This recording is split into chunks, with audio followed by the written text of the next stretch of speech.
This is the Gomaluku podcast. Boom. All right.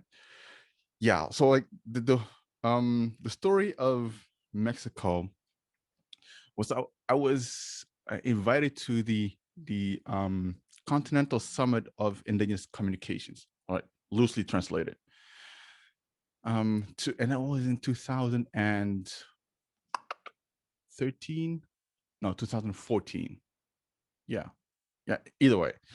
So I was invited, and I was super excited. So let's go to Mexico. It wasn't in Mexico City. It was in Tlahuitoltepec. And I memorized that name because I had to. So I hopped on I received this invitation, and what received this invitation. I was like, oh yeah, sure, why not? So I said yes, and didn't hear for a very long time, didn't hear anything about it from the organizers.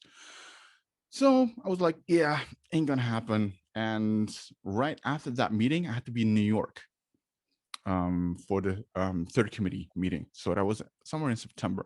Yeah, so probably in 2013. Yeah.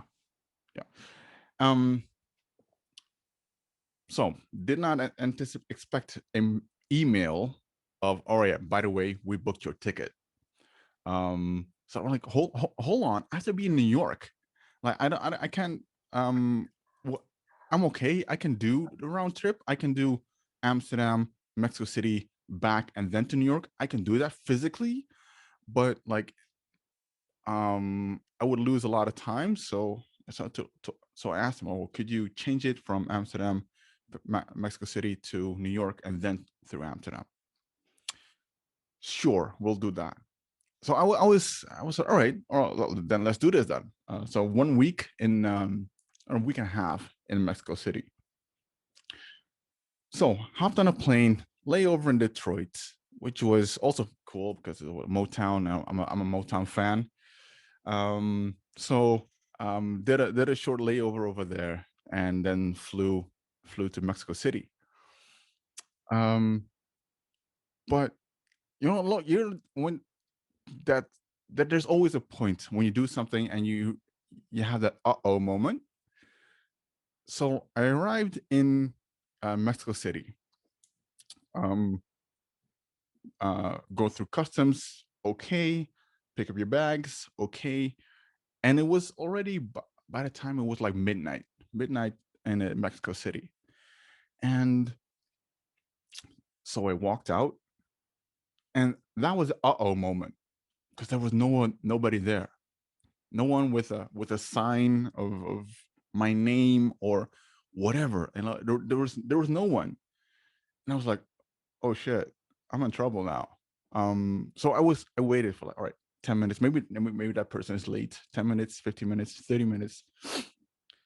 I didn't start to panic until like 45 minutes in, like 1 hour. Like, all right, it's 1 a.m. Still no one there.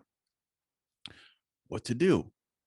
And then I realized, yeah, but the meeting isn't in Mexico City. They booked you until Mexico City, but the meeting isn't in Mexico City. It's in Tlahuitoltepec. So I open up my laptop. Obviously, there's no Wi-Fi.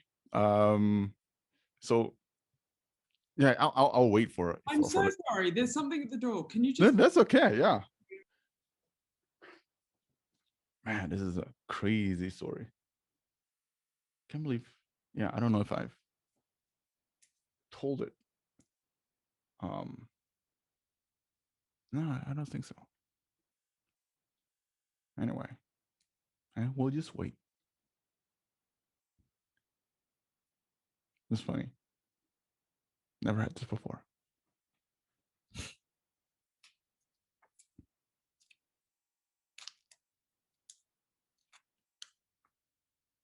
So if you're listening and watching, all right. Well, what was in the mail, man? What did you get? Your Amazon? It's the great joy of working from home consistently. That was my groceries being delivered. But What? They're here now, so we're all good. Oh, okay. Well, did you It's like fresh groceries, produce, vegetable. Oh, that's cool.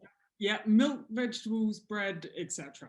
And it gets dropped off on a Friday morning, usually Friday afternoon, which is why I thought we'd be okay, but it came a bit early. And is that like grocery for the entire week, or is it just okay? Yeah, most of what will get us through the week, and then adding little bits when we want to go for a walk outside the house and escape computer screens. Right. Yeah. That makes sense. Yeah, I'm always a little bit iffy about, and maybe that's because I live on top of a grocery store, which is also like terribly dangerous. But yeah, I'm always iffy about like, ordering groceries like fresh produce and vegetables. But if it's me, so I'm always interested. And is it working for you? Is it? It's okay.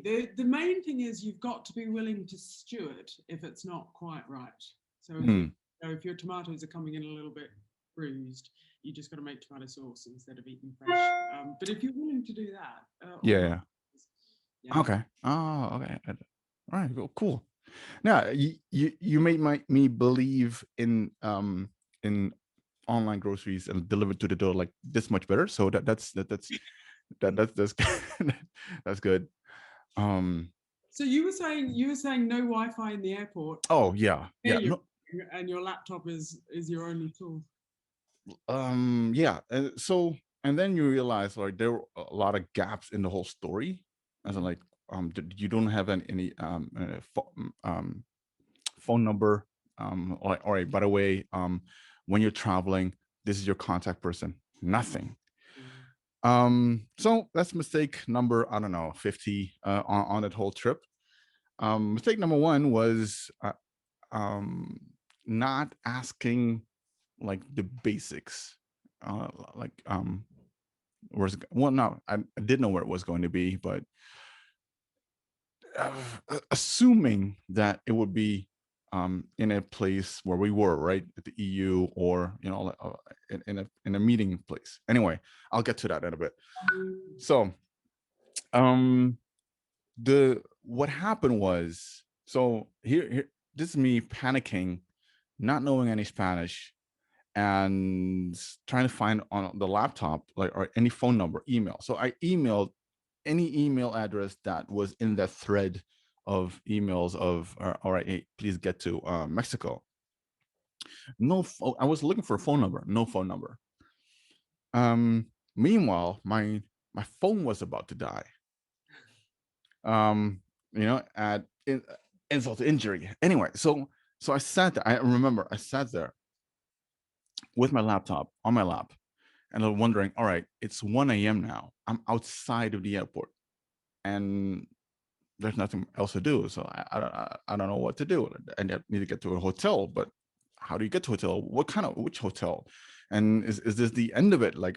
And I was already planning my return trip. Like, you know what? I'm gonna go back because this isn't working out. And all of a sudden, behind me, there was a lady. When I heard a voice. I heard a voice that was said, Alta. So I was like, probably a Spanish word or something. So like, and then the lady, and then that voice came closer, and then all of a sudden it's in front of me, pointed at me, Alta. That lady recognized me from the Indigenous meeting held in Alta 2013 earlier that year. And you can't not comprehend how relieved I was of people, or someone that would recognize me and did speak Spanish, luckily, but didn't know English.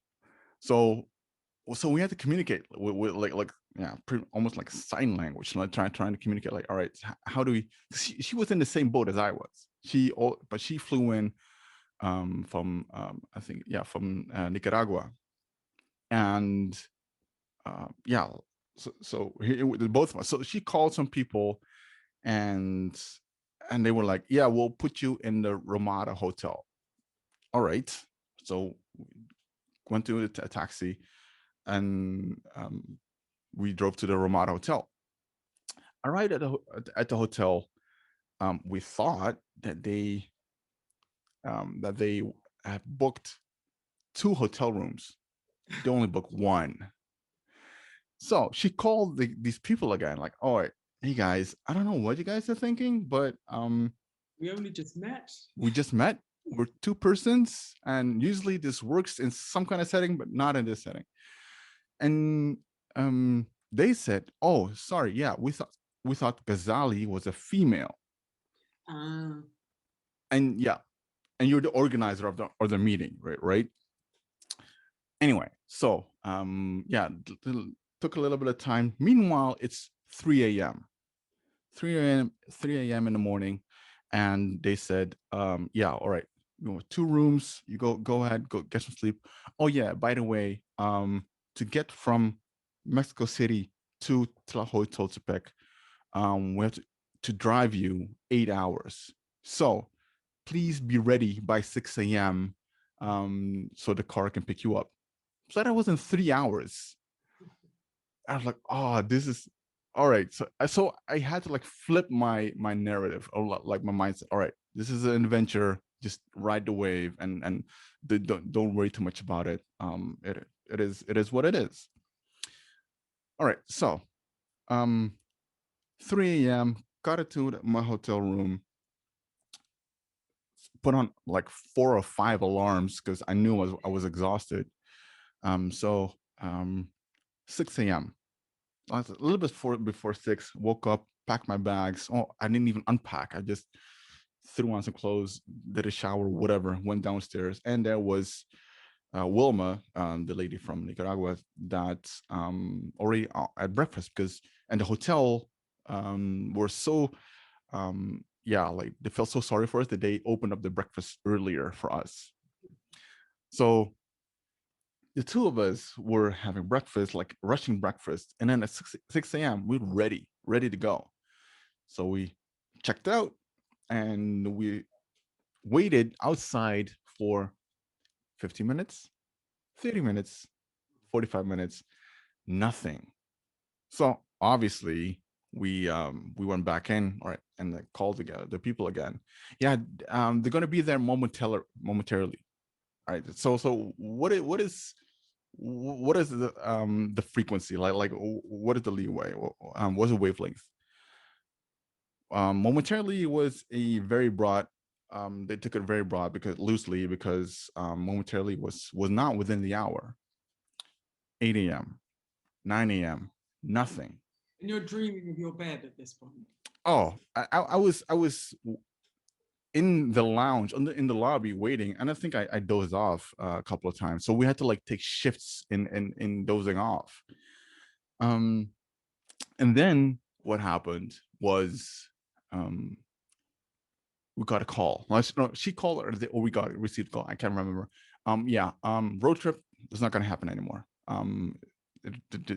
It's we're good to have to figure something else out. You can go back to your room. We arranged that. But we're going to figure out something else.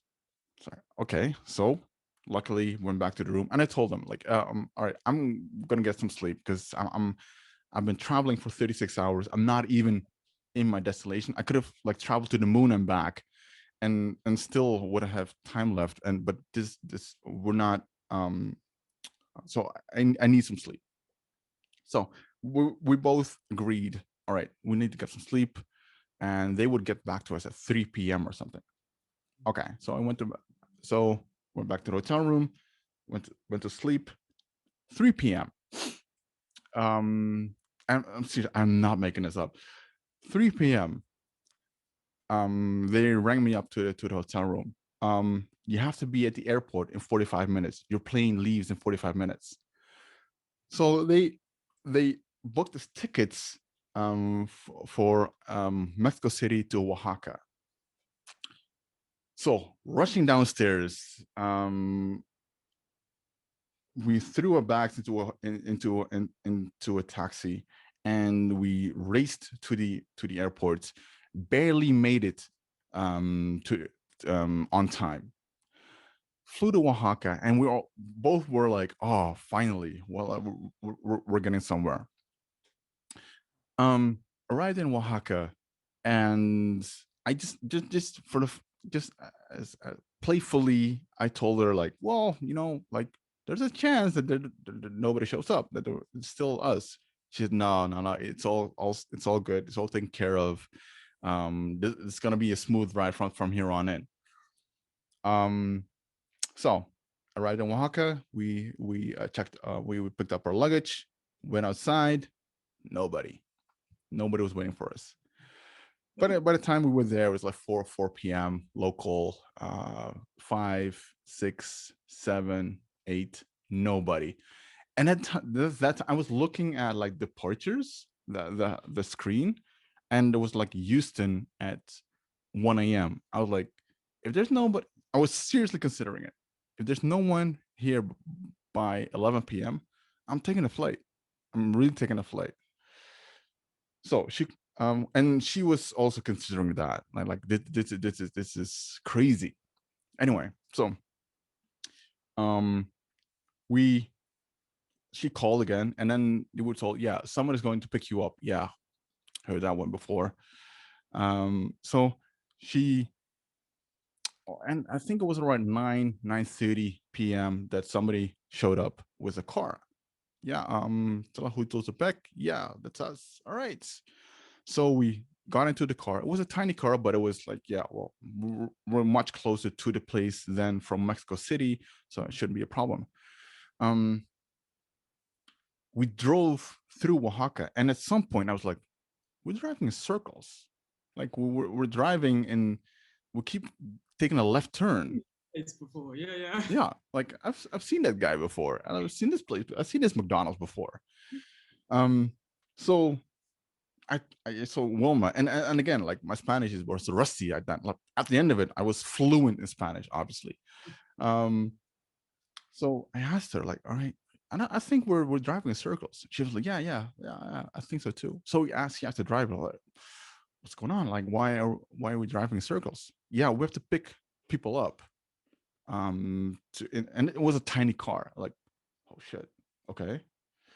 Yeah, we have to pick people up.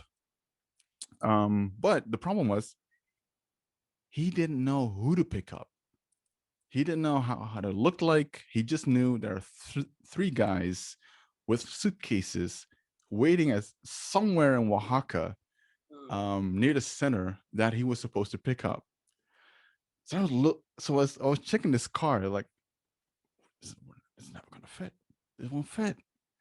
So so I told Wilma, like, whatever happens, if we have to like I have to like scoot over or whatever, you can sit on my lap, and then it'll be fine. Fine, like relatively fine. So yeah. Finally we found these three guys. They were waiting at a bus stop. So we were squeezing, and their luggage was even bigger than themselves. So I had Wilma on top of me, and on top of Wilma was her suitcase in a tiny car. And if this is going to be like the entire drive to Tlahuitoltepec, we're going to be sorry. And so then we drove again and again in circles. So it's like, well, what's going on? Yeah, I have to get the message where our car is parked. So we went down to McDonald's, and I thought, nah, like we should go instead of like going to McDonald's. I know I'm hungry, but like we have to go. Like I want to go to where we have to be. Luckily, we had to transfer to a van. And here's where my first assumption, wrong assumption, kicks me in the ass. Is I thought it was at a meeting center. This is like a grassroots meeting. So I had suits packed, everything else, because I had to like go to New York right after.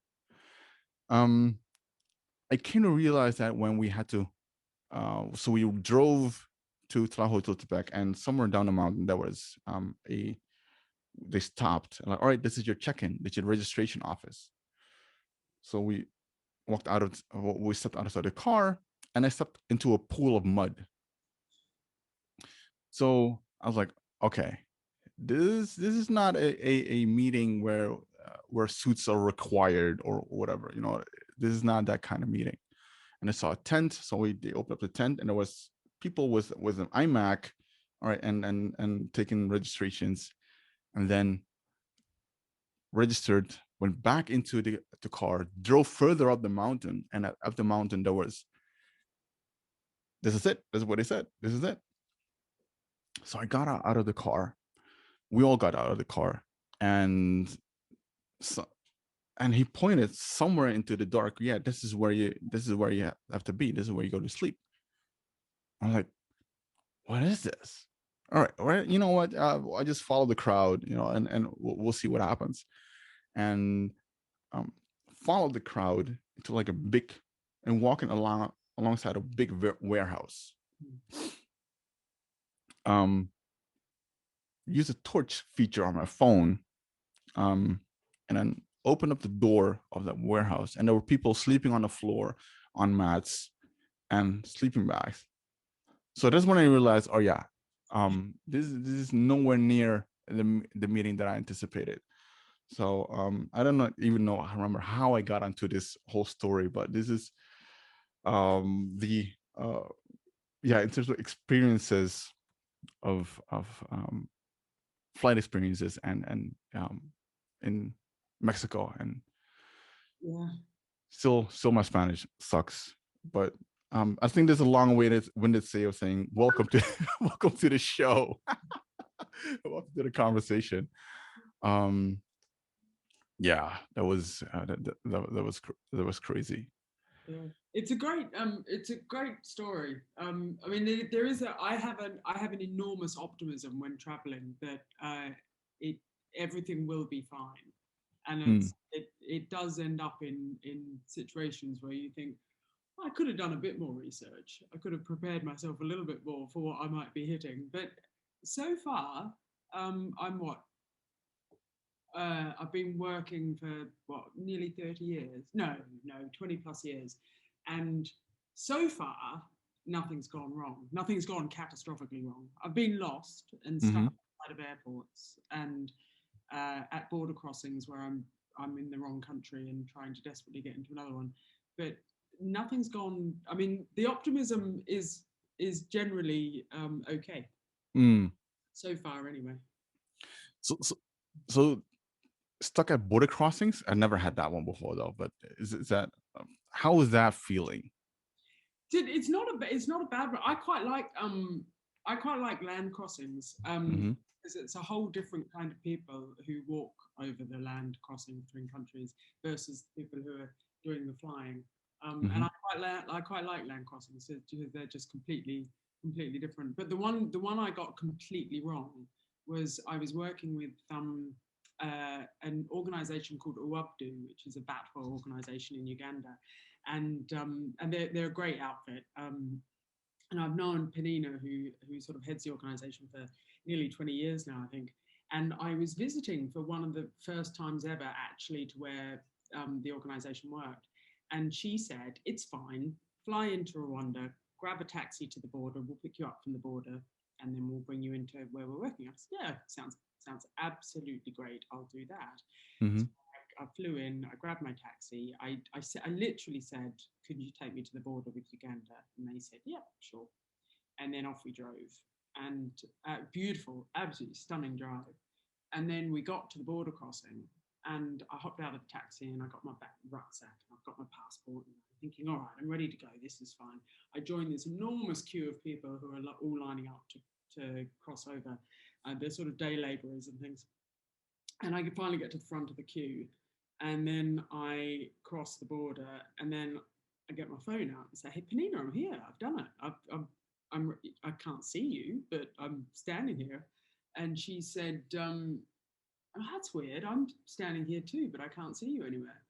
And I was like, I've got to stand out in this crowd. You've got to be able to see me. And she said, no, can't see you anywhere. Which crossing are you at? And I said, I'm sorry, are there more than one? Because that might be an issue. And she said, yeah. And then she named the one that she was at, and I was like, oh, that's a 2.5 hour drive away. I mean, if I walk, it's going to take me a week. And so I had to go back over the border into Rwanda, find my taxi driver before he disappeared, and then head down 2.5 hours down the coast. And it was fine. I mean, I was 2.5 hours late, which was slightly annoying, particularly for Panina, who was waiting for me. But it was fine. I mean, I could have looked up how many border crossings there were in advance, and it would have made things slightly easier for people, but it didn't.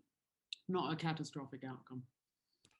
And I'm super curious because I from my experience, I like considering like I was quite optimistic. I wasn't like really pessimistic or like oh shit, this is my life is effed. Where yeah, how do what is your thought process? Because I'm super curious about that. Because I want to learn that optimism. Yeah, is it something that you can that you a thought that you pull into your mind, or is it an experience? I don't know. I think it's partly that nothing's ever gone wrong. Nothing's gone seriously wrong before.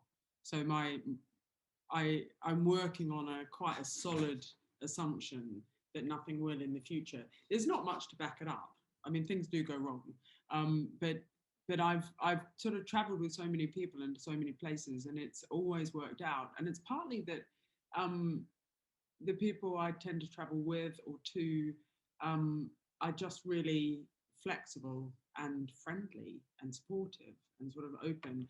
And so when things go wrong, generally you can say, oh help, something's gone wrong, and you find somebody who walks up behind you in the airport and says Alta, and you think thank God it's happened. But that sort of thank God moment happens quite a bit. Yeah, like definitely and I because you um yeah, I don't know, but I've been not all, yeah, how should I put it? Yeah, you travel a lot. No, you've been to a lot of places. And I'm I know people that want to do yeah, the same work that type of, at least the same type of work that you and I do. But you've been to Chiang Mai. I love Chiang Mai. I love Chiang Mai. Oh. Yeah, and originally from Australia. So like how what is the I would say like the your origin story, because I think that's super fascinating for people to yeah, to put you in the like, yeah, not you in the right context, but like to give a little depth to at least to this conversation. Yeah. Yeah, it's a tricky one. I mean, Chiang Mai is huge for me. I when I was quite young, when I was sort of trying to figure out what I wanted to do at university, I wasn't really sure what it was going to be, and so I did a bit of health, a bit of medicine study, and then I thought, I don't know yet. I don't know what it is. I'm still looking. I can't figure it out, and so I decided to travel, sort of leave Australia, see what else there is out there, and just see if there was some sort of meaning I could find somewhere. And my dad actually said, listen, if you're going to do this, you should start by finding an organization and just doing some work with them, and do something sensible before you just travel around and probably do silly things like drink too much. And so I did. A friend of his introduced me to an organization called Impact, who you might know. They're an amazing organization, and they're based in Chiang Mai. And so I sort of pitched up at Impact aged 18 and a half, maybe 19, not being able to speak a word of Thai, not being able to speak a word of Karen or Aka or Hmong or any other language that would have been sensible or useful. And they were incredibly sort of welcoming and open. And they were doing this project on cultural education in at the village level to use languages, Indigenous languages in school rather than Thai. And Thai is a very complicated and very sort of centralizing, very formal language. And they just wanted to open up their primary school system so that the kids who were coming from Karen villages could speak Karen or Hmong, and also that what they were learning wasn't just Thai mythology and Thai history, but what they were learning was, Karen mythology and the Karen origin stories and stuff. And it was an amazing project. It was incredible. So I worked on that for about 3 months. And then at the end of that, I thought, I don't want to leave. I mean, this is brilliant.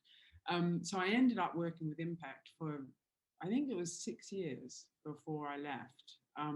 And by the end of that 6 years, I had the language, and I had a little bit more of a sense of sort of what it was that I wanted to do. But they were great, and it was one of the reasons why I think they were so good for me at that time is that Impact was established by a group of early 20s Indigenous students, and they were some of the first Indigenous students in Thailand to get their masters and their bachelors, and they had been in hostels together, and so they decided that they were going to establish this organization, and it was going to be all of the Northern Thai Indigenous peoples, and they would form this organization between themselves and of themselves in order to support all of their struggles. And they had this amazing system where if anyone wanted to join, they had to go and live in a community that wasn't theirs for 2 years. So they got the language and the history and the culture and sort of had an understanding of another one of the groups within Thailand. And they got, they were fantastic. They were the most amazing education. And I still work with them today. They're still there. They're still working all over Northern Thailand. So that's sort of really what got me settled in doing this kind of work. And they also, Northern Thailand has a lot of protected areas, a lot of national parks, a lot of reserved forest areas. And that tends to be the way in which most of the territories of Indigenous peoples are sort of have been claimed or taken away or incorporated into the state. So it got me really involved in sort of conservation, the impact of conservation and what conservation feels like and looks like at the local level. Is that the the idea or like the philosophy of new staffers living in other people's communities, is that something that you see often or would like to see more often? I think I would like to see it much more often. I don't think it happens enough. And even for Impact, actually, after about 5 or 6 years of doing it, they stopped because it was such an ask of people coming in. And if people with, partners or little children, or the idea of lifting up your whole life and then moving to a different community for 2 years and just sitting and listening and learning, was quite, it's quite a big ask, quite a difficult thing to sort of afford to do as well, to pay people to not do very much. But I think we should do, I think a lot of this kind of work would be significantly improved by being required to live with and I would like to see a lot more of it. I don't know how you do it exactly, but I would like to see more of it. Yeah, like when you brought it up, I was like, yeah, I don't see that happening, and makes a lot of sense, actually, 100%. But I see that a lot happening a lot. Is that your experience with Impact? And I love the abbreviation, by the way. Is that what? Because I know you. And full disclosure, I knew Helen before she knew me. As in terms of like, yeah, you come across names, you read papers, and you read articles, and if you're in my line of work, or like not work, it's not even work, it's just like what I love to do. Like you read a lot of them, and there's a red line, not a red line, an undercurrent in everything, and which is land rights. At least that is what I gather. And obviously, there are a lot of people working on land rights, but only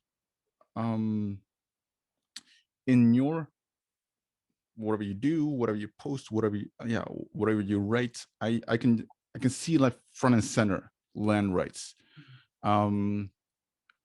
Is yeah, what was the experience that made you like, oh yeah, this is where what I want to dedicate the work that I do in terms of Indigenous people's land rights? I think it's partly because of because what happens when they're not secure is catastrophic. I mean, that if you have the security of tenure or security of place gives you somewhere to stand in order to look at everything else and to push on everything else. And any process or any attempt towards self-determination for any group of people or a people or a group of communities, if you don't have security of the place that you stand on, then everything else is going to be harder and weaker. And the defense of language and the defense of traditional knowledge and the defense of the way you culturally manage your space. I mean, many peoples have managed to defend all of that stuff without secure land rights, which is extraordinary.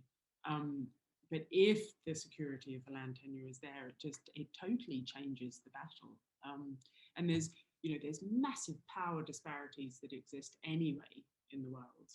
And even with secure land rights, you're still going to have, massive corporations that have political influence, and you're going to have governments, and you're going to have all these groups, illicit actors, drug traffickers, all the peoples in groups that can threaten. They'll still all be there. But if you've got secure tenure, you're a step forward into defence. So I think that's partly it. It's also partly that was what was articulated so clearly when I stopped working with Impact and I started working with sort of networks of Indigenous organisations. That was what I was hearing at the front of everyone's discussions as well. It was always land rights, access to, control over, ownership of resources is sort of line one, and it makes sense to me. I've seen changes that can happen if they do become more secure, but it's I think it's one of the hardest ones to win, because people, governments don't want to let go of land. They don't want to let go of resources, and if they've claimed them, the process of prizing it back is tough. And most of the fights worth having are tough. So if this one's tough, it's probably worth having. Oh, yeah, 100%. And was for example, Thailand, or because you were also stayed for a while in Nigeria, Kenya, Nairobi. Yeah, is there anything or idea that people that you can point towards, like, yeah, that's a start, or that's something that we can see as a form of inspiration? Is it the parks situation, that you the protective park situation that you described in Thailand? Because what I gather is in conferences and everything else, that we have an idea. Well, not an idea. We have our principles, obviously, like we want our lands back, but it's in some conversations it stops at the how. Like, all right, like, how does it look like? Is there anything that you that you see point towards, like, that it's a part of a good idea that I would like to, or do you have an idea? Maybe that's a better question. Like, do you have a like, and it can be a utopian view, obviously, like I can see it I can see this very well happening in terms of land rights. You mean what you mean sort of in terms of what it looks like for land tenure to be secure and land rights to be, like how to get there? Like, we all know why we need to get it back, the question is like, how do you get it back? Yeah. I think so. This is one of the things that I find endlessly sort of challenging or complicated. Is the answer is always going to be different in each site and each place, and each government is exerting a different kind of pressure, and even the nature of the resources that happen to be under the ground in a particular place will result in the pressure on that place being different. So the diversity of what the solutions have to be is immense. I mean, in each place and each time. But that's not to say that there aren't opportunities for much bigger coalitions and networks to help and to support the emergence of those different solutions.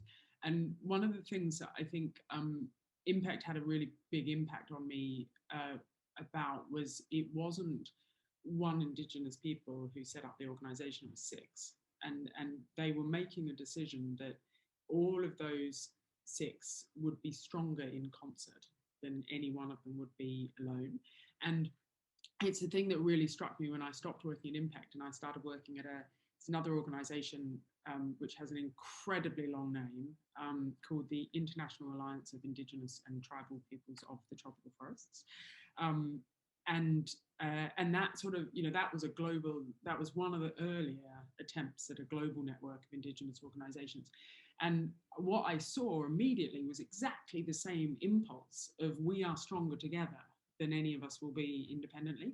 And that's unbelievably powerful. And, I spent the late 1990s and the early 2000s watching these incredible victories, like the drafting of the Declaration, and then the passage of the Declaration, and then the establishment of the Permanent Forum, and then, the establishment of Indigenous caucuses in environmental treaties, and the establishment of Indigenous caucuses in human rights treaties. And I just, these are unbelievably powerful acts and of coalitions and networks of peoples, and that that's unbelievably inspiring, and that's a big part of I think that's a big part of any journey towards a world in which there's more justice and equity and land rights are secured, and the utopia that you mentioned of what does it look like, how do you get there.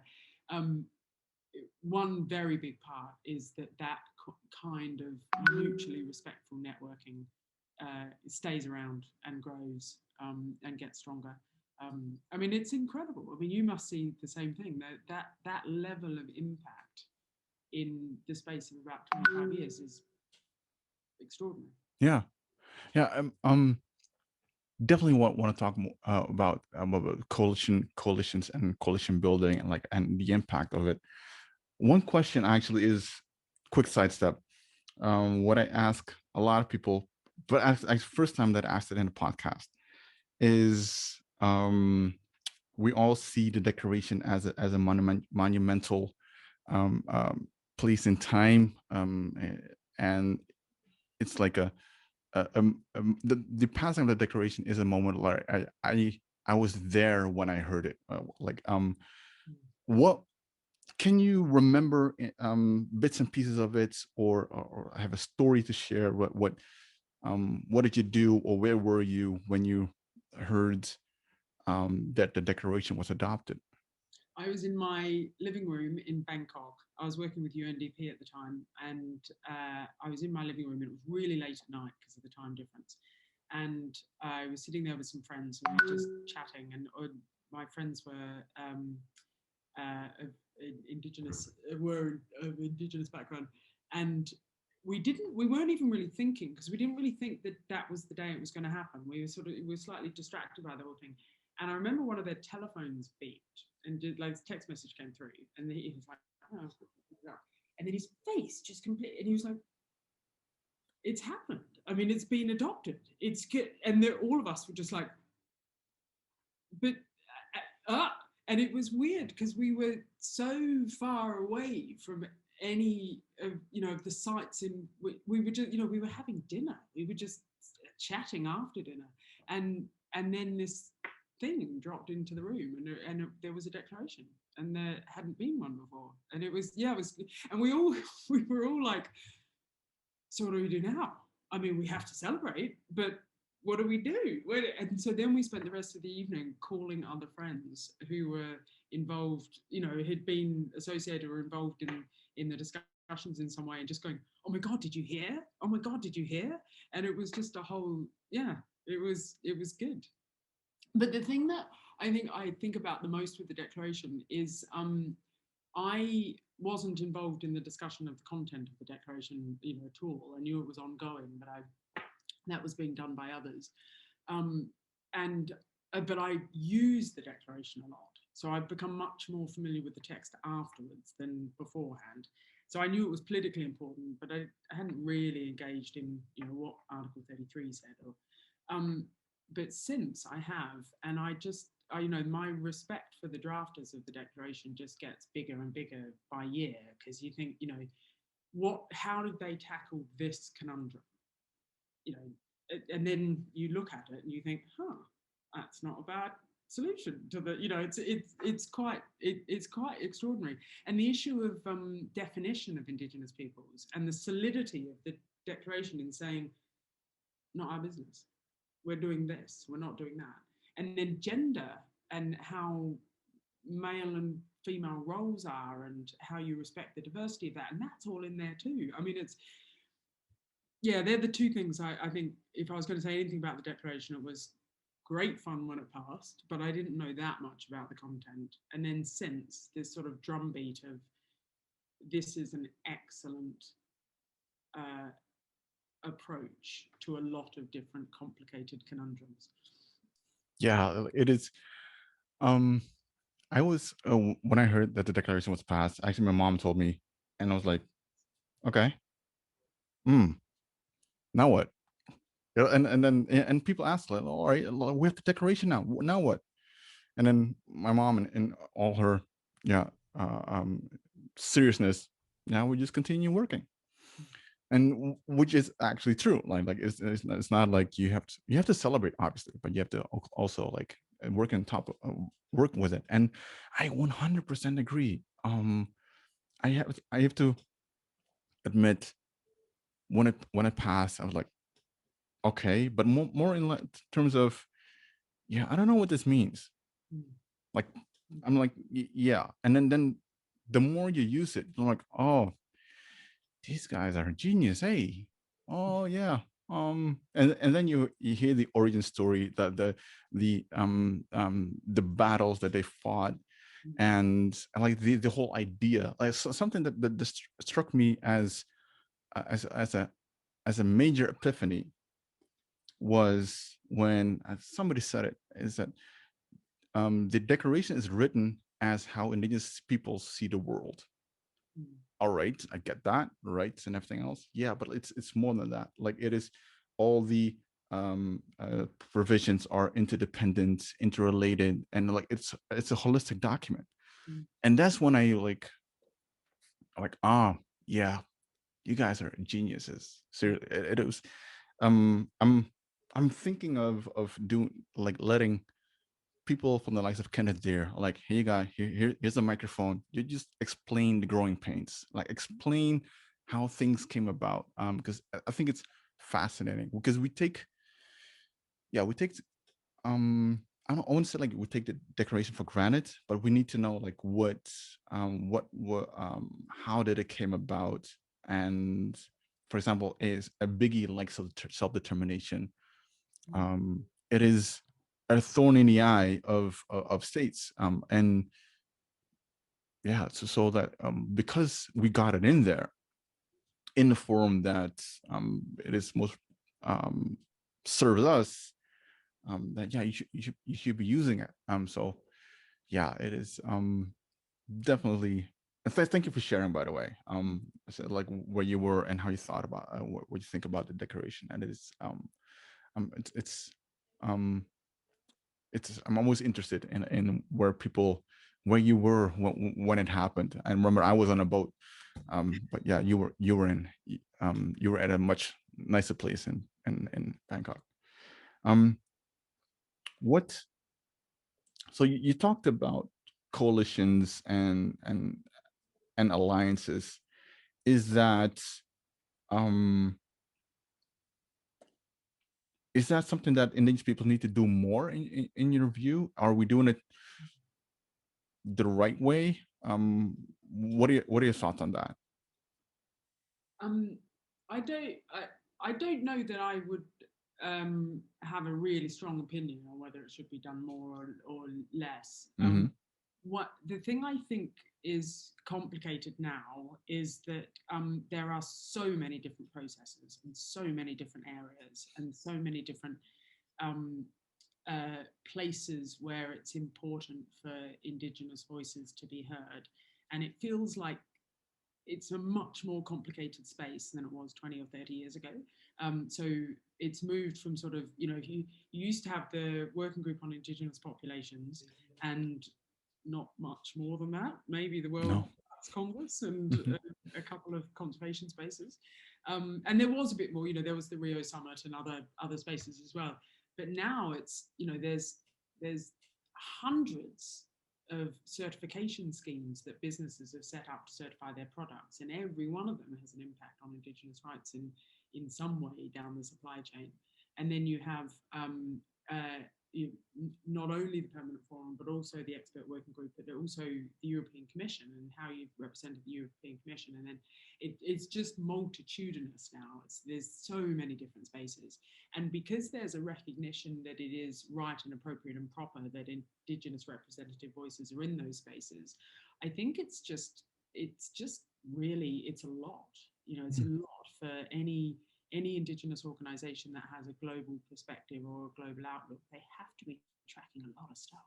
It's the Climate Change Convention, the Biodiversity Convention, the Sustainable Development Goals, and that's just the state-based stuff. And then you've got the international, what it's called, ICMM, International Council on Mining and Metals, which is sort of the mining bundle, and then that aluminium sustainability standard, and then fishing, and then there's just a lot. And I don't think there's there's clearly no way that happens without networking and coalition building, because you have to have different people in different spaces.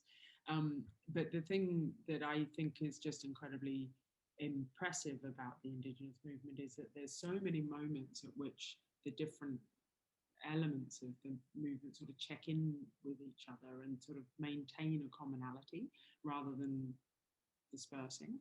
And that dispersing is, people are being pulled apart into different spaces. So putting the effort into keeping a commonality there is really hard. But I don't think I could say I think Indigenous people should be doing it more. I can see huge efforts being put into something which is very valuable and increasingly challenging. Yeah. Like the Indigenous Caucus is something that I think for every Indigenous organization, peoples, that makes its entrance into like advocacy or international advocacy diplomacy world, it's something that it should be your first point of entry to get familiarized with, because that's an institutional memory. Like we're working on an agenda, like a common agenda. So what's at stake and what needs to be done and how you can contribute. And I think that is a very powerful, and you see it, for example, under the UNFCCC, that other constituencies are mirroring, like we're doing this similar, because they see it works for us, and then if it works for Indigenous peoples, it might as well work for other constituencies as well.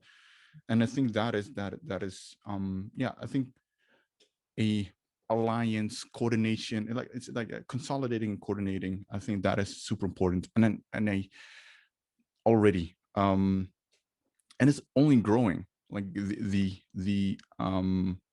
platforms that affect Indigenous peoples or that we have access to. We're creating so many, the platform on traditional knowledge under UNFCCC. There's a platform under IFAT, FAO, and there's so many. We're creating all these platforms, but we also have to make sure that we keep them involved, or keep ourselves involved in that. And I see. I see a challenge for indigenous peoples in terms of stamina, as in like there's so many things going on, and the question is, we have to, we're raising the bar, but which also means that we have to raise our own standards as well, in terms of like being able to meet that bar. Otherwise, you create all these amazing new platforms, amazing new things, but they become toothless if you don't use it. So, coordination, consolidation is something that we as indigenous people should be very much we should be aware of and pushing towards. There's something that I don't know if you're seeing it as well, and love to hear your thoughts on it. I see an emergence of how should I call it, global indigenous councils, coalitions, and et cetera, which I look at it as a I'm a little bit on the fence about it. If it's I know, and from what you described, I fully agree that we need to coordinate, and we need to consolidate positions on views and everything else, so that we all have the same. We all want our lands back, obviously. So so in that sense, you have to know that there's an agenda at play, that there's a strategy at play. There's some coalitions out there that are emerging, new, and you see that it's all framed towards becoming a funnel, as in become a platform for indigenous peoples, and that it becomes a funnel from multiple voices into one voice. And I think it is a it's a slippery slope. At least that's how I see it, because self-determination is, at least in my view, is what you should preserve. And if you people see self-determination, comma, sovereignty, and you give away a little bit of your self-determination of sovereignty in those coalitions. So I think interesting time. I think as an interesting time of how Indigenous peoples are moving, or where we are moving into, as it's more challenging, 100%. And I never knew about these.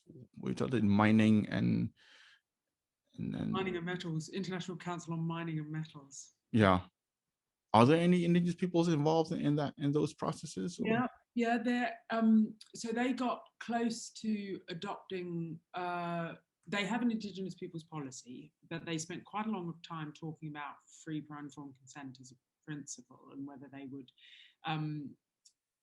So the council issues guidelines, which its members are then supposed to adopt, and its members are things like Rio Tinto and BHP, and big actors in mining.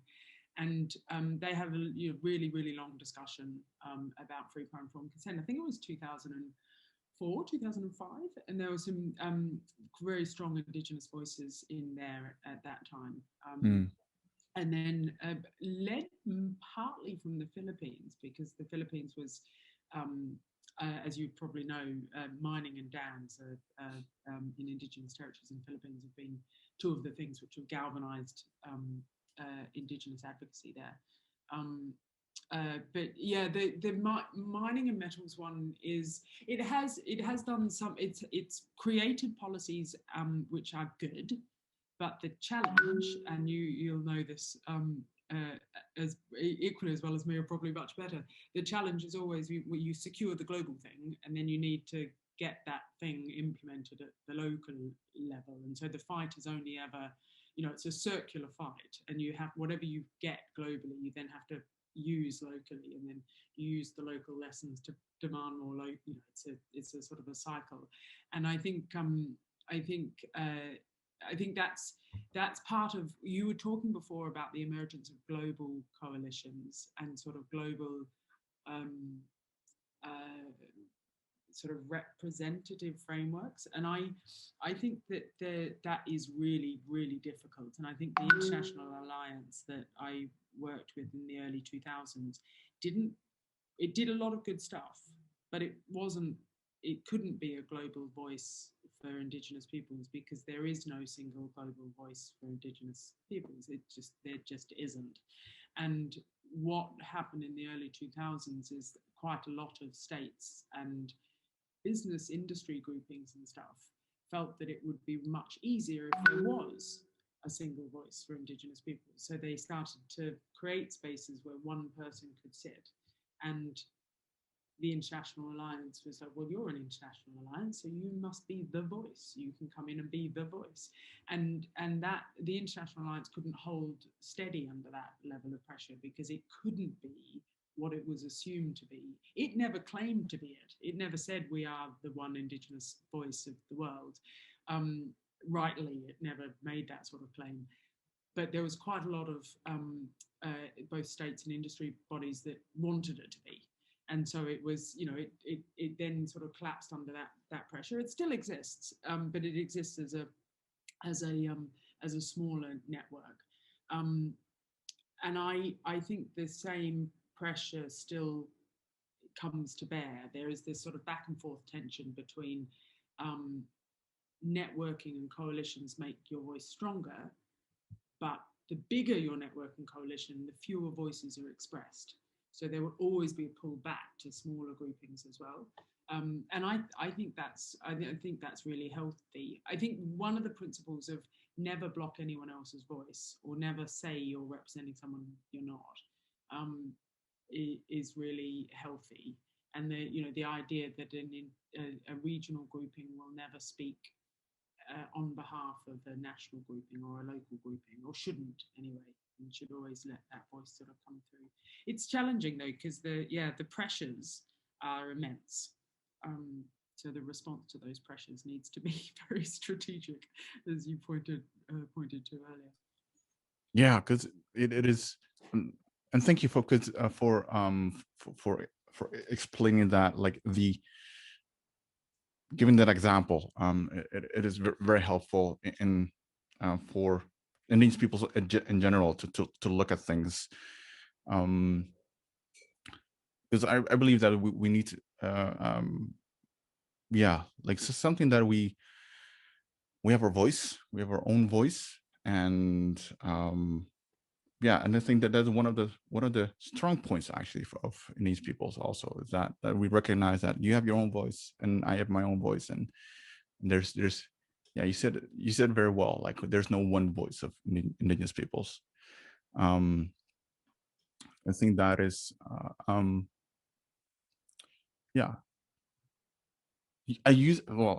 steal it. I think to be honest, I'll add it to my repertoire. There's no one voice of Indigenous peoples, and it makes a lot of sense. And we keep saying that, but like it's sometimes like when you're too long, and you've been a lot longer in the work than I am, that I've been, but like you start to dive too deep, whereas sometimes the easier way of explaining things for other people, so other people understand. So like things like what you just said right now, comes with experience, obviously. But I tend to gravitate towards, or let me explain the declaration, and let me explain self-determination and like the political climate, whereas you could very well just say, well, there's no one voice of Indigenous peoples. Ah, shoot, yeah, that's a one-liner. That's a punchline, you know. And yeah, yeah, I don't know. I always look for punchlines, but also look for context. So, but this is a very good one. Yeah, it is. Any.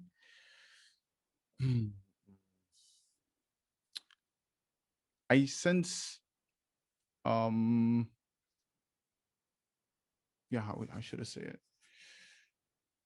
How do you perceive? How do you look at things? What is in terms of the movement in these peoples at large? Are you do you see opportunities? Are you optimistic? What is yeah? I don't know. This is a very broad question, but yeah, I'm always curious about how yeah, where people are, how they look at the movement, regardless Indigenous or non-Indigenous. I don't like I don't and I don't I don't like to use the word non-Indigenous because people like yourself, allies, been so long within the movement, your heart is in the right place. So your allies. So I like to use that word more than non-Indigenous. Is that? But yeah, is that thrown at you in the past? Being a non-Indigenous person, Yeah. Indigenous land rights. No. I mean, I know that it's very.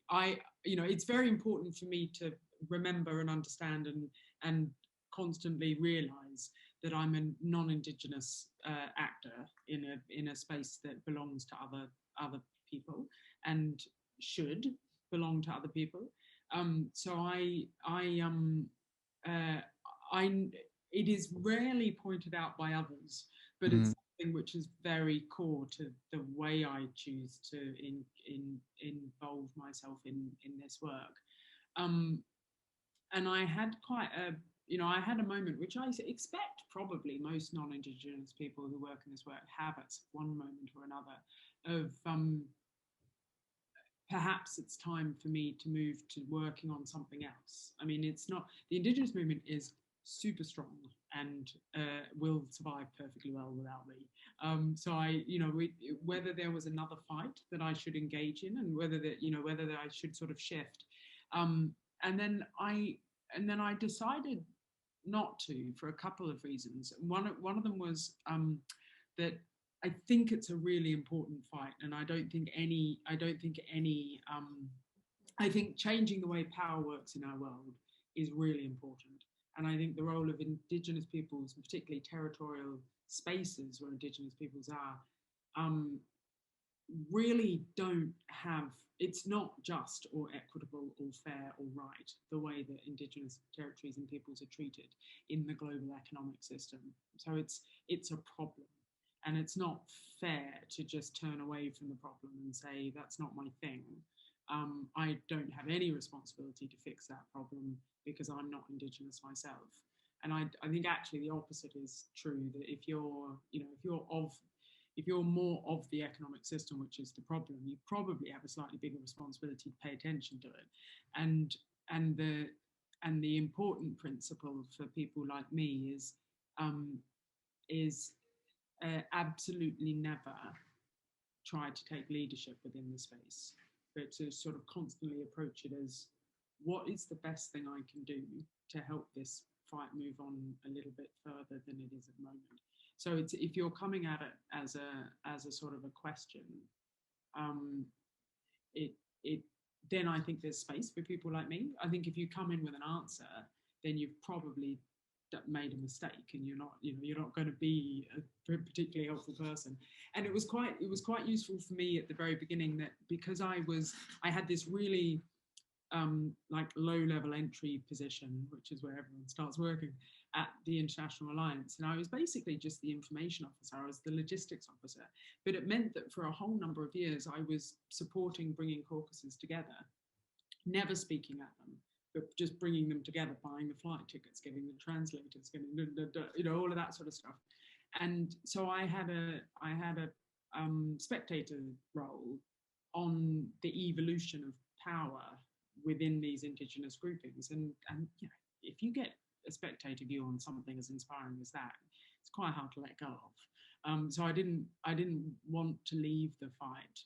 So I had to find, I had to do the work of finding what is the space for non-Indigenous people who want to work on land rights issues. And I think, I guess, I don't actually think I've ever had this conversation with another non-Indigenous person involved in Indigenous rights, but I think it's probably the case that we all go through that process of, to what extent should I be here at all, and under what conditions? Yeah. And what advice would you give, like the first type of advice would you give to a all right, yeah, non-Indigenous, and I'm just saying it because I don't like use the word, wants to step into helping Indigenous peoples. What is the advice or the experience that you would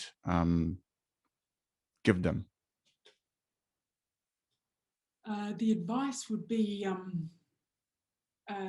is to listen really, really carefully. I mean, that you're not gonna, no one can tell you how to do any of this work in a short space of time. There's no 1 hour lecture that somebody can give you that gives you any sense at all. It's why that thing that impacted for the 2 years was so powerful. They were putting all of their staff in a position where their only role was to listen, just listen, learn about someone else's language, about their history, about how they formulate what their struggles are. And they were Indigenous people being asked to learn about other Indigenous peoples. And so anyone from my sort of background is just, shut up and listen for at least 3 years. And then you'll have a better sense of how to do it. Or indeed, if it's the right kind of work for you. But yeah, I think it's, it sounds slightly trite, and it's quite hard to just shut up and listen for 2 or 3 years. You have to have something useful to do while you're doing that. But yeah, I think that would be my advice, is just don't speak very much for as long as possible. Because that because that's an amazing advice, by the way, because and your whole track record and mindset, because I sense a lot of optimism in how you talk and how you look at things, which makes me wonder why then. What was the experience that you thought about, maybe I should be doing something else?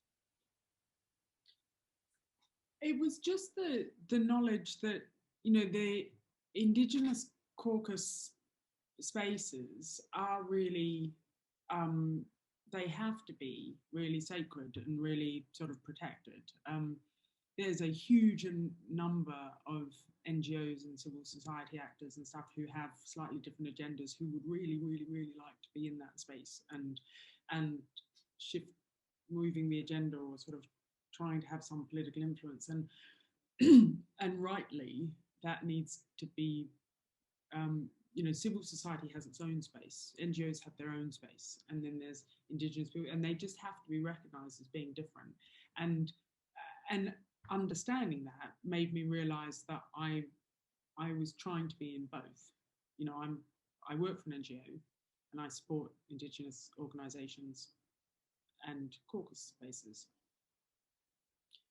And is that okay? Because they're supposed to be separate spaces. So it wasn't that there was it wasn't someone or some statement or anyone ever saying, come on, mate, I don't think this is your place. That never happened. It was more just me coming to the realization of how important it was that those spaces were kept separate. And then me thinking, hold on a second, does that mean I've got to step away and try and find a different, a justice agenda in an NGO space or something? But in the end, I just had too many friends and too many networks and too many sort of I'm not willing to let go of this. There's still useful stuff to be done. Oh yeah, and quite frankly, we're not gonna let you go. We're not gonna allow you to walk away from this. You're like I said, the indigenous movement, indigenous world really benefits from people like yourself. So like your optimism, your way of looking at things, it really rubs off on us, and yeah, so yeah, I don't think even we're gonna let you go even if you wanted to. What is you talked about, so you support indigenous peoples and you also work for NGO. How do you how should I say it, walk that middle line, like, or do you like go back and forth? How do you balance it? It is really tricky. So I from when I started working, it was always working with Indigenous organisations, and then there was a point after about 10 years of working where I stopped working with Indigenous organisations and I joined the UN, and that sort of seemed like this is this incredible seat of power that does stuff, and I should probably learn how it works. But the reason I joined it is because there was an Indigenous woman leader, Chandra Roy, who had established a program that was just dedicated to Indigenous rights. And I thought, you know what, if that's the bit I want to work for, if I'm going to do anything. And then I found it quite challenging when I then left the UN and joined an NGO, understanding whether it was going to be possible. But the NGO that I joined is one that views itself as being an ally to the Indigenous movement, and that's the only reason I joined them, was because the organisation already had a sense of itself as that, and because of that, it's a comfortable home for me. But it did also mean, NGOs specialise more than Indigenous organisations. So NGOs tend to go, we do this, and this is our small bit. And Indigenous organisations are forced to look at a lot more because the pressures on the peoples that they represent come from all over the place. So they have to be, experts in everything. And NGOs have the privilege of being able to go, we work on child slavery, and that's it. That's our thing. And joining an NGO did mean that to some extent. So I became an expert on public finance safeguards, which is not something I thought I was ever going to get involved with, and not, in fact, something I even knew existed, I don't think, before I joined FPP. But it was an example for me of the importance of all these little spaces that each had importance for Indigenous people. So World Bank safeguards are incredibly influential because they impact on what the International Finance Corporation says about Indigenous rights. And then the International Finance Corporation is the model for all of the business standards. So if you've got to be in one to influence the next, So I actually quite enjoyed that process of getting deep on one topic. And there were always Indigenous organisations leading the charge in each of those spaces.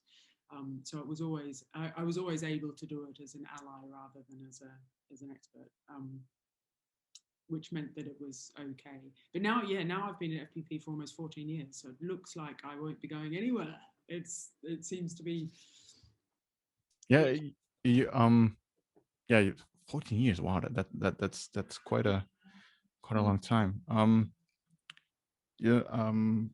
So people that all right, let's do a quick plug, right, for FPP, for the work that you do. People that don't know, FPP means Forest People Program. Let's I'm not gonna say like do your elevator pitch because I don't that sounds too Western, and but yeah, just a plug so that people know what FPP is and where you work. Yeah. So there's something really interesting about the reason FPP was founded, which I really like, and I think is really relevant now. So FPP was founded in, I might be getting this wrong, I think it was 1992. But I'm not taking you into court though. Okay, good. And the founder might give me a call after this. But and the reason was, back in the early 90s, there was a real sense, and you would know this from all of the sort of media at the time, of there's an environmental crisis. You know, the rainforest crisis, Sting, Rainforest Foundation, all of these sort of environmental movements emerged for really, and then the Rio Summit was held, and all these conventions were, and it was all environmentally framed, all of it. And the environmental framing was, it's a catastrophe. Anything we can do to save the planet, we need to do. And it turned into a sort of a steamroller, which ignored any, which was in danger of ignoring any nuance or any local rights or any, you know, it was such a powerful sort of global movement of it, that it led to the massive expansion of protected areas and conserving the world. And it had no real sense in that there were people who were already doing this, who should be recognized and protected within an environmental movement. It just didn't really. So our founder, this fellow called Marcus, he founded our organization because he said, oh, we're all talking about forests. Nobody's talking about the people in the forests. And there are a number of other organizations that came up around the same time, like Survival International and the World Rainforest Movement, which was a rainforest framed movement that had a lot of human rights sort of work in it as well. But basically that was the kernel of the organization, that the environmental movement is very good at ignoring the best solution for some of our environmental challenges already exists, and it's tenure rights and tenure security and land rights and supporting people on the ground. And I like that as a reason for being. So that's one of the reasons why, as an organisation, it was one that I thought I could hitch my wagon to for some time. And I think that's very relevant now, because I think we're facing another moment of global consciousness around ecological and climate damage and loss. And I think we have the same potential problem of, this catastrophe is so serious that we should do anything we can. And the biggest single answer is going to be enclosing and protecting the wild spaces left and throwing all the people out. And, you know, that's something we've seen happen enough times to know that it's a really bad idea. But I think that danger's real and present, and that there's a real, you know, parts of humanity don't trust humanity very much, and they'd quite like to just remove us, all of us, any of us, from spaces on the earth. And I think that's really dangerous for Indigenous peoples, who, a number of them occupy those wild spaces that remain. So I think it's a dangerous moment. And I think, yeah, I can see echoes of what's happened in the past, and it sort of feels like the wave is cresting again. Does any of that make sense? I feel like I was rambling. No, it makes perfectly sense. Yeah, because people know or NGOs, people know organizations, but they don't know like the philosophy behind it. They don't know like why it was started. And obviously I could ask the founder, you know, like have him on the podcast. Maybe I should, I don't know. But it is also interesting like to see how a person that works for the NGO, like and people, a person like you, people like yourself, yeah, how they yeah, like how do you perceive that in an organization? So it makes perfectly sense to me.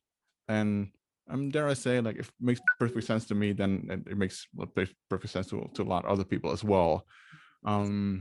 I'm a moron, and like in many cases I'm a moron. I'm just learning as I do. This whole podcast is for people that really want to like this is not a I gotcha podcast. It's actually, it is me learning in public. and then that's what I do. And I think that's also, I think that I came to that realization with COVID, is that like, yeah, I'm at home, or not at home, I'm grounded. We can't travel yet, and you come to some reflection, and my reflection was, I know people, but I don't really know them. I know people at face value, but I don't know them, like what makes them tick, like why do they do what they do. Like, yeah, well, why not like try to dive deeper into that. I think that's this is all like trying to enrich myself in terms of yeah. I think, the thing is like, when you think you know a lot, you know more about what you don't know.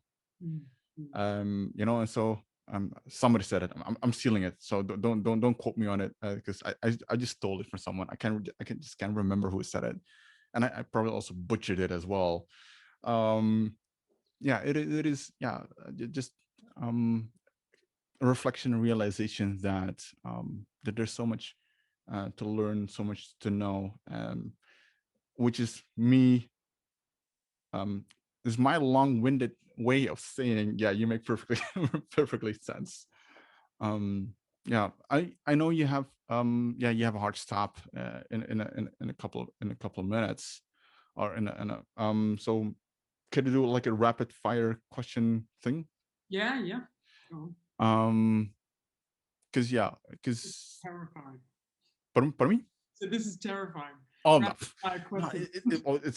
it's not that, like, it's not like the crossfire on what's the news Oh, I don't know. I thing, know. like, I know the one you mean. Yeah. yeah, like it's not like that. I just rapid fire, as in like, yeah, just some question that pop into my head. um I'm curious about Helen in 10 years. Yeah. I don't know. I've got kids who are quite young. So I've got a 9-year-old, an 11-year-old, and a 13-year-old.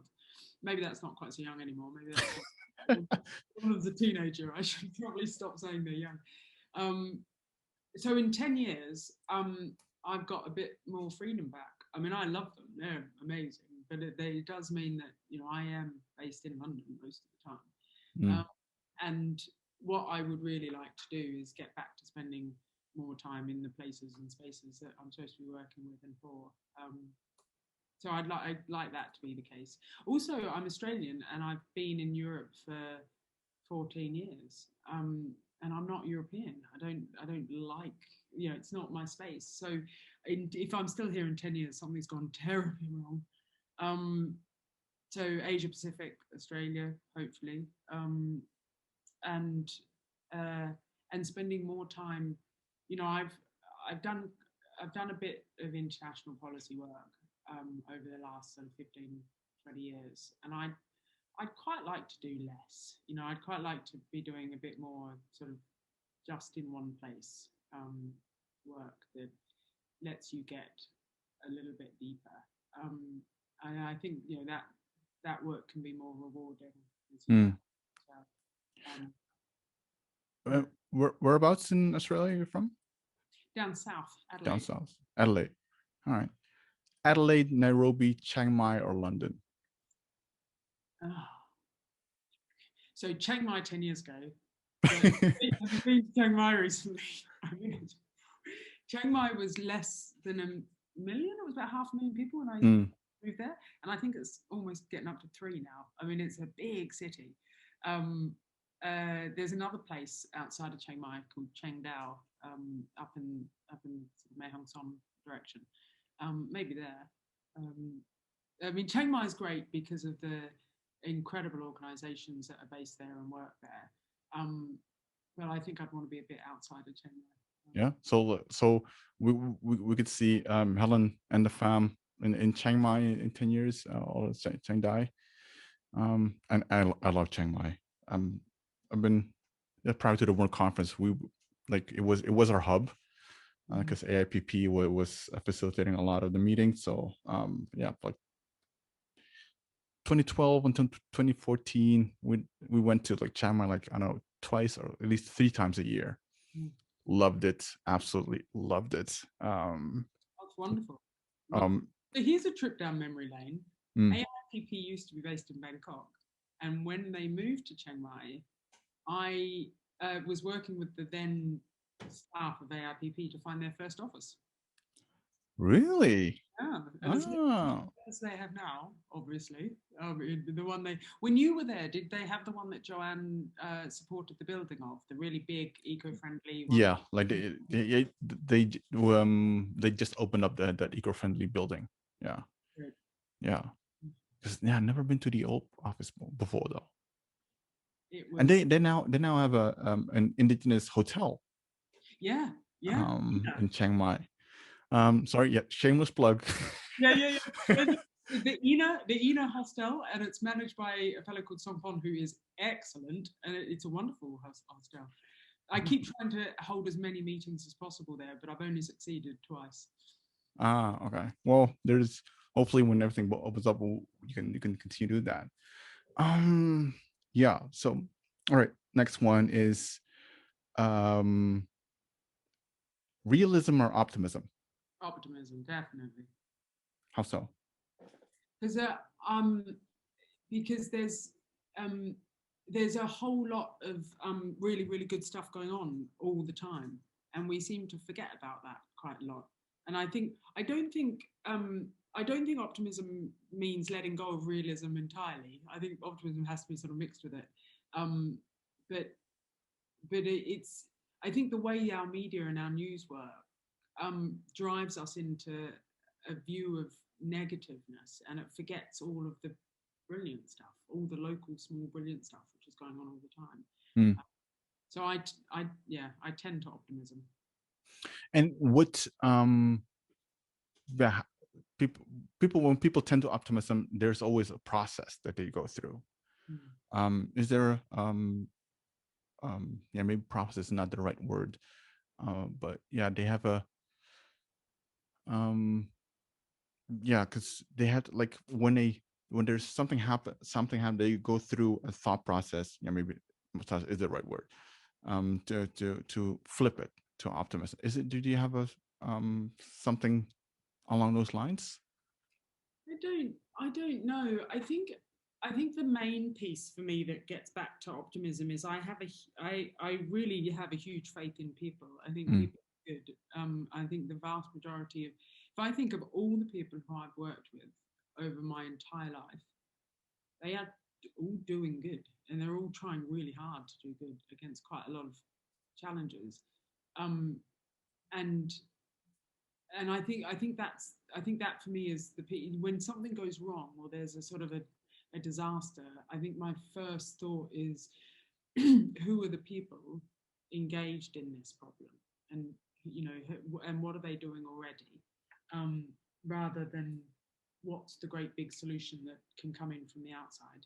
I think that's what my process is. I haven't never actually really thought about it, but I think that's what my process is. No, it's yeah, and it's interesting question because yeah, that it is people would love to be optimistic, but they just need, yeah, they like to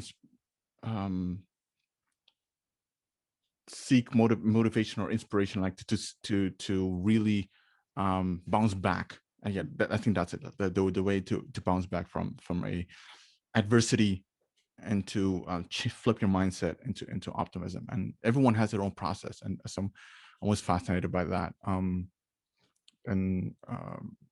Yeah, I see a lot of books behind you. So what is the book you most have gifted away? Oh gosh.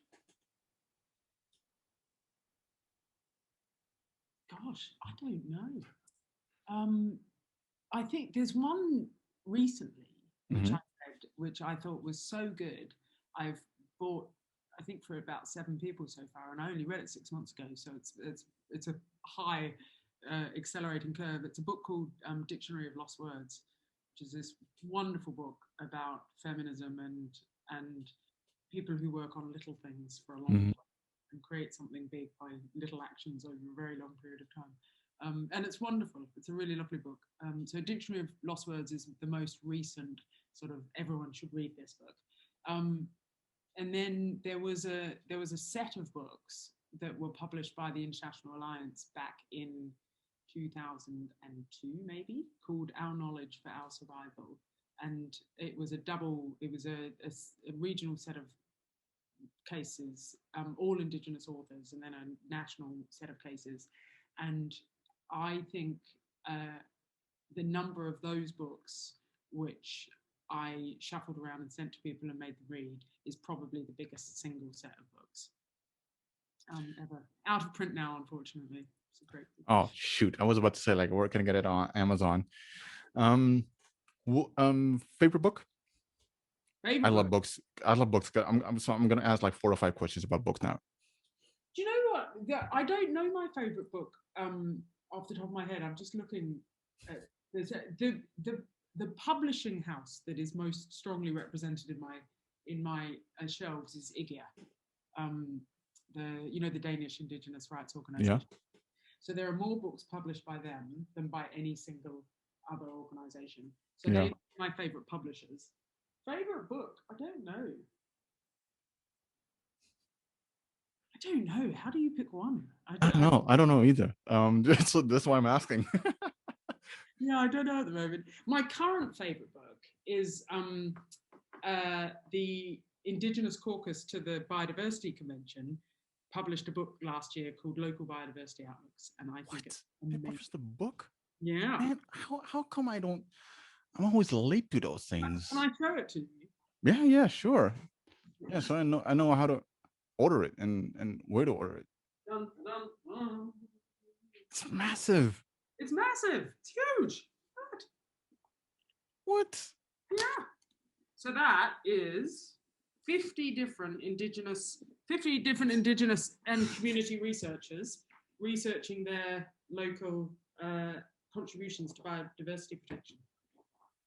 Massive. That's man. My favorite one. Yeah. No, I totally get what. If you really want a copy, we've got a few spare, so we might be able to. I should get a copy. It's embarrassing. I don't have a copy of a process that I'm actually not quite, but a little bit involved in. All right. If you would write a book, what kind of book would it be? Biography or? The only things I've ever really been interested in writing, or I've ever really been interested in being involved in, are sort of collections of many voices. I've only ever actually had my name on the front of one book, and it was Indigenous Peoples' Experiences with the World Heritage Convention. So, not widely read, didn't fly off the shelves, but it was what I liked, which is 15 different Indigenous researchers putting forward their stories and then collecting them all together and saying this is of importance and should be listened to. So if I was going to do any more, I'd do that. I find them quite time consuming though, so I'm not sure I'd do another book for a while. Maybe when I retire. In 10 years. When you're in Chiang yeah, there's if ever I would write a book, it would be no, not ever. I'm actually seriously considering it. Is not writing a book, but like a resource book of Indigenous representatives, how they the tools they use in terms of Indigenous diplomacies and advocacy, and you're just like, all right. So and by I mean Indigenous, I'm also mean like allies like yourself. So you're like, all right. So when people want, I'm so inspired by Helen. So you flip over to Helen, and I'm like, all right, this is what how she looks at the UN or conservation or whatever. So you can be inspired. So it's a resource book that's, if ever I would write it, because my life is not interesting, so I would never do a biography or whatever. Wouldn't do that. But like a resource book, like a thick book of all right, I want to go through Joji Carino, or I want to go through Joanne Carling, or so a whole diversity of people in there, and just like their own their record of views, or like how they do things, so that you can basically stand on its shoulders of giants. And because that is sorry, this is not a plug for a book I would potentially write. But I totally get, as in like a compilation of views and people. And I think that's more interesting than just one view. All right, sorry, go ahead. No, I was just going to interrupt just really quickly, because there was a line you used when you reached out and said, do you want to have a conversation? And I said, I don't think I'm going to be a terribly interesting conversation. How about this person? How about that person?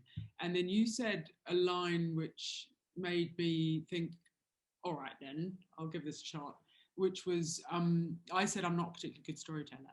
And do you remember what you wrote in response? You said, everyone has a story. No, you're the best teller of your own story. Yeah, was the phrase used, and I thought that was such it made me think maybe it is worth having a conversation, because maybe there is something interesting in there. I just wanted to recognize that, because I wouldn't normally do something like this. But you're sort of there are so many stories out there, and maybe it's worth having a conversation about this one. Sort of made me think it was worth having a conversation. Yeah, but that's why. Yeah, question.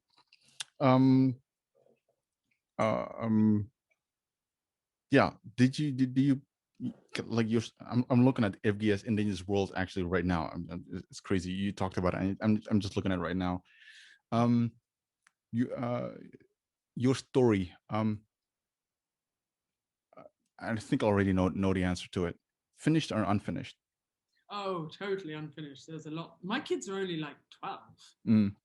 There's a lot going on still. Yeah. Play a big part in your story still, or still play a big part in your story? Who? Sorry. Your kids? Yeah.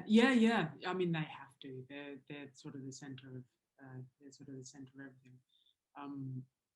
And it's funny, when I first had the very first time I had a child. So I was suddenly like having this thing that I was totally responsible for. And I remember thinking at the time, there are so many territories and sites and places where this kid could learn. And I haven't actually delivered on any of that. He still goes to school. He hasn't learned any of this stuff. And he hasn't had the experience of being a minority who just has to sit and listen, and all of that stuff, all of the stuff that makes the stuff you learn as a kid is foundational, but it's not really transformative. And then there's this patch in your late teenage, early 20s where your learning can become slightly transformative. So I'm gonna continue to feel like my children are my project until I get them into the at least 20s. Yeah. What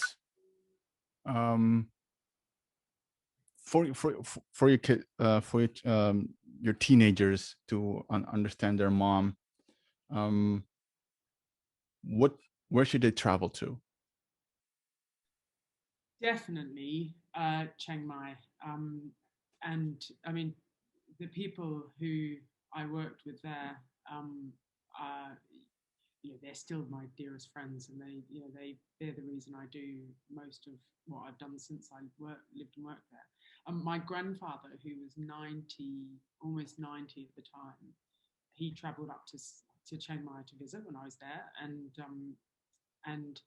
he was sort of brought into this organization. He showed up and everyone's, oh, it's Helen's grandpa, and they sort of enveloped him in and then explained what they did and took him to the communities that they work with. There's just something, it's part of the fabric of my history and my family, that place.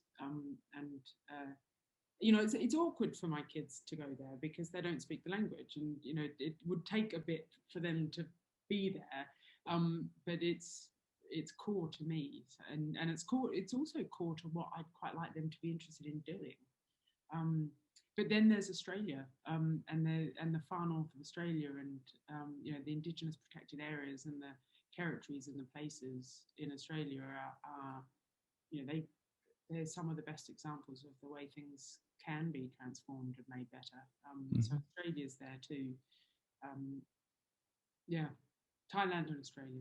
They have to see that, and then I might make your own decisions. Yeah, but it's always fascinating. Like the where would for your kids to really understand, to experience. All right, and you cannot name Chiang Mai, you cannot name Thailand. To understand land rights and indigenous peoples, where would you send them? I think the Chittagong Hill Tracks have a hell of a lot to teach people about retaining power and defending power and territory. I think the mountains in Kenya and Uganda both. Well, I think mountains in most places are where, because it tends to be where people retreat to, so that it's where people need to defend themselves from. But yeah, the mountains in Kenya, the forest peoples in the mountains in Kenya, the forest peoples in the mountains in DRC and Uganda, all of the peoples who live in the northern parts of Burma, Thailand. There's a wonderful book that was written a long time ago, I think in the 1980s, and it's called Civilization Can't Climb Hills, and it's I can't remember who wrote it. It was an Australian researcher, I think. Anyway, its thesis is that centralized power starts in cities and stretches out from there, and that the last places where it remained centralized for a really, really long time, and indigenous peoples and community territories and spaces were independent polities all around them.